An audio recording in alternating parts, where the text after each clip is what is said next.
Shalom, kembali lagi dengan saya Filipus dalam segmen Teduh ITSS. Malam hari ini saya akan bawakan kebenaran firman Tuhan yang saya beri judul Mempermuliakan versus Mempermalukan.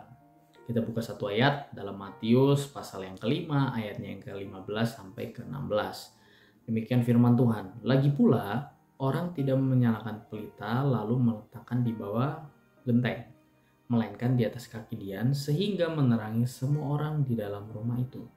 Demikianlah hendaklah kamu menjadi terang, bercahaya di depan orang, supaya mereka melihat perbuatanmu baik dan memuliakan Bapamu yang di surga.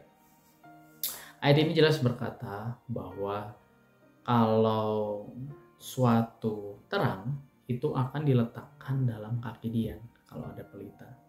Tidak mungkin di atas genteng, tidak mungkin ditaruh di tempat-tempat tersembunyi, tetapi di center of point. Jadi di tengah-tengah. Seperti kalau misalnya kita sedang mati lampu, kita menyalakan lilin. Lilin itu yang akan menjadi pusat perhatian, center of point-nya di situ. Karena hanya itulah satu-satunya cahaya di tengah kegelapan. Sebagai anak Tuhan, kita juga seharusnya menjadi terang bagi dunia ini yang sangat gelap. Di tengah kejahatan dan keadaan dunia yang tidak semakin baik, kita harus menjadi terang. Nah, sebagai anak Tuhan, di saat kita menjadi terang, otomatis ada konsekuensi dan ada tanggung jawab, di mana kita akan diperhatikan oleh orang-orang di sekeliling kita. Setiap tingkah laku yang kita lakukan, itu secara tidak langsung bisa mempermuliakan nama Tuhan, bisa juga mempermalukan nama Tuhan. Yang pertama, dalam hal berperilaku. 1 Timotius 4 ayat 12 berkata, "Janganlah seorang pun menganggap engkau muda, jadilah teladan bagi orang-orang percaya dalam tingkah lakumu, kasihmu, dan dalam kesetiaanmu, dan dalam kesucian." Nah, 1 Timotius 4 ayat 12 ini jelas berkata, jadilah teladan bagi orang-orang percaya. Dalam hal berperilaku, kita sering melakukan kegiatan-kegiatan sehari-hari yang terkadang kita tidak sadari mungkin kita secara tidak langsung mempermalukan ataupun mempermuliakan nama Tuhan. Saya mau mengambil contoh. Ada seseorang yang mengaku sebagai orang Kristen. Dia sering ke gereja, beribadah, memuji, memuliakan nama Tuhan. Bagus gak? Bagus, it's good. Nah, dia kalau kemana-mana juga sering pakai kalung salib besar-besar kalungnya. Cincin juga, anting juga kalau buat yang perempuan. Antingnya salib juga.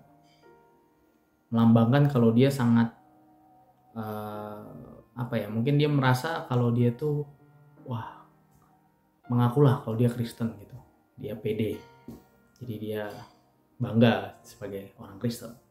Tetapi secara tidak langsung dengan dia udah pakai kalung salib dan lain sebagainya, tetapi perilakunya malah mabuk-mabukan, perilakunya malah narkoba mungkin, perilakunya mencuri, merampok, begal, korupsi, dan berbagai perilaku-perilaku lainnya. Nah, dengan aktivitas perilaku yang kurang baik, seperti yang sudah tadi saya sebutkan, yang dosa kan dia sendiri, karena itu melanggar firman Tuhan. Tetapi, ada dampak lain selain dia mendapatkan dosa, yaitu secara tidak langsung mempermalukan nama Tuhan. Pertanyaannya, kok bisa? Hal ini bisa terjadi karena di saat ada orang nih, pakai kalung salib tapi melakukan hal-hal yang tidak baik. Saya sebagai orang yang melihat objek tersebut, karena dia kan center of point seperti tadi, ada lilin itu di tengah-tengah kegelapan. Dia diperhatikan sama orang. Lalu bisa aja timbul-timbul komentar, wah orang Kristen kok gitu ya? Orang Kristen kok mencuri ya? Orang Kristen kok mabuk ya? Orang Kristen kok merampok, begal, korupsi, dan berbagai perilaku kejahatan yang lainnya. Wah, nggak bener nih. Apa emang ajaran Kristen tuh kayak gitu ya? Atau jangan-jangan Tuhan orang Kristen pun kayak gitu? Nah, kata-kata seperti ini nih bisa muncul. Komentar-komentar ini bisa muncul. Baik itu dari sesama orang Kristen maupun dari agama lain. Nah, secara tidak langsung otomatis ini akan mempermalukan nama Tuhan.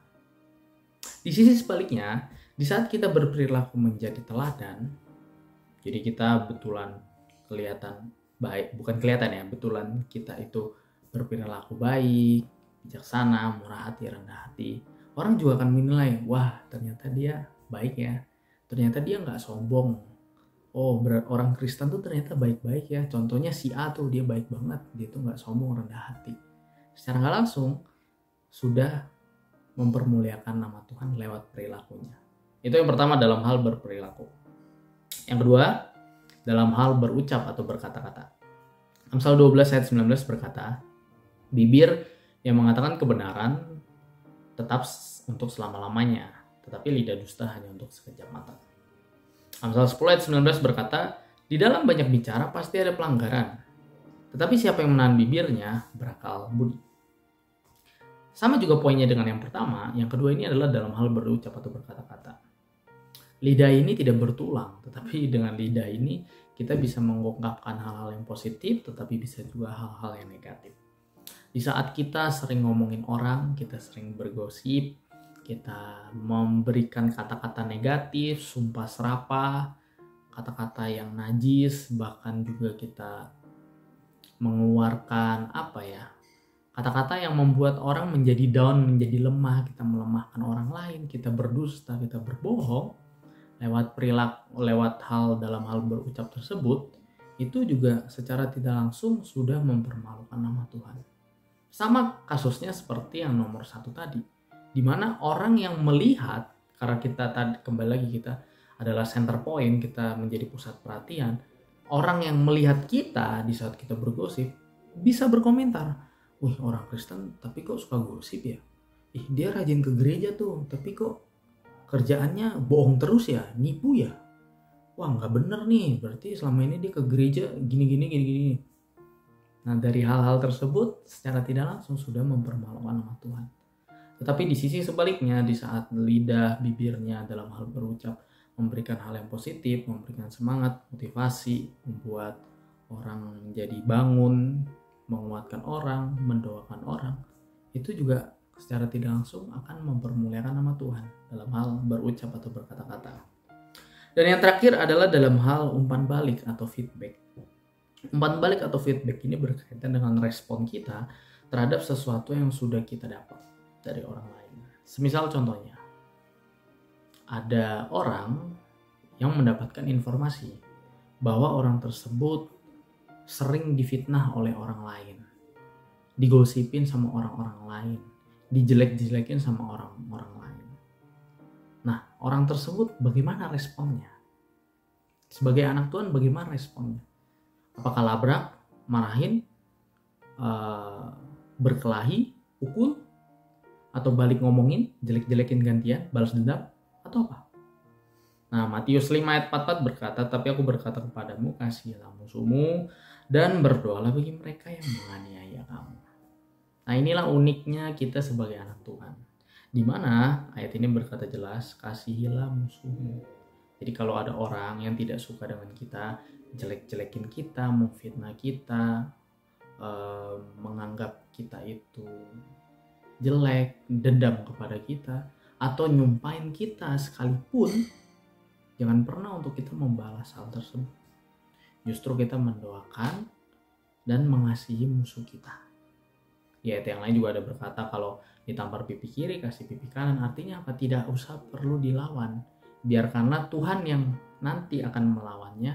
Kita hanya duduk diam aja, biarkan Tuhan yang berperang. Jadi sebagai umpan balik dan feedback kita sebagai anak Tuhan, di saat kita tidak meresponi hal-hal negatif tersebut, kita tidak balas dengan marah, tidak balas dendam, kita tidak memiliki respon lalu datengin, labrak, pukulin, itu kita akan mempermuliakan nama Tuhan. Tapi kalau kita marahin balik, kita jelek-jelekin balik, ya sama aja, kita sama dengan dia. Secara nggak langsung kita juga akan mempermalukan nama Tuhan. Jadi demikian kebenaran firman Tuhan malam hari ini, supaya kita boleh belajar lewat berperilaku, berucap, maupun feedback atau respon balik terhadap orang lain. Apakah yang kita lakukan itu mempermuliakan atau justru mempermalukan nama Tuhan? Kalau mempermuliakan, pertahankan, lakukan terus. Kalau mungkin ada yang mempermalukan nama Tuhan, kita koreksi dan kita benahi menjadi lebih baik. Terima kasih, selamat beristirahat, selamat malam, Tuhan Yesus memberkati kita semua.